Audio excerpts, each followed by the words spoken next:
श्री गोपाळ कृष्ण भगवान की जय। लीळा नंबर 353।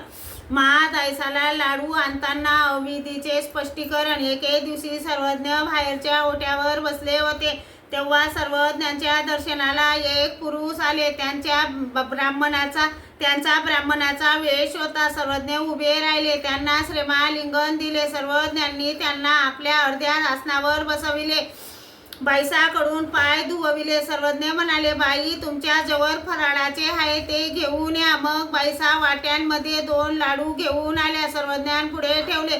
सर्वज्ञ म्हणाले, बाई, आणखी आणा। मागाहून एका लाडू इतकी चुरी घेऊन आल्या, सर्वज्ञांपुढे ठेवले।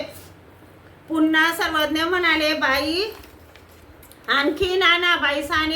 बाईसांनी टाळले ते व आत निघून गेल्या। तेव्हा जवळ महादायसा उभ्या होत्या। तिला सर्वज्ञ म्हणाले, बाई, लाडूची पिशवीच इकडे घेऊन या। महादायसा गेल्या, सर्व लाडू पिशवीतून तपकात काढून ठेवले। 2 लाडू इतकी चुरी पिशवीत घेऊन आल्या।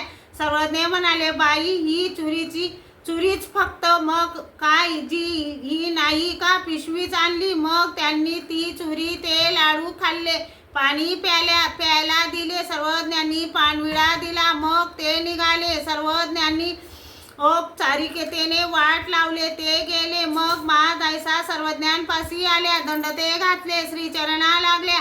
जी सर्वज्ञांचे जेवणातले लाडू बाईसा आणू शकत नव्हती, तर मी कशी आणीन जी? सर्वज्ञ म्हणाले, आम्ही आणायला सांगितले तरी का आणले नाहीत? महादायसा म्हणाल्या, जी तर मी सर्वज्ञांशी खोटे बोलले जी। सर्वज्ञांचे जेवणाचे लाडू कसे काय न्यावे, म्हणून मी सर्व लाडू तपकात घातले, बाकी चुरी घेऊन आली, तरी काय मला अविधी घडला जी? सर्वज्ञ म्हणाले, बाई, श्री उद्धवदेव आज्ञाभंग करून आले, तरी काही तेयासी अविधी झाला?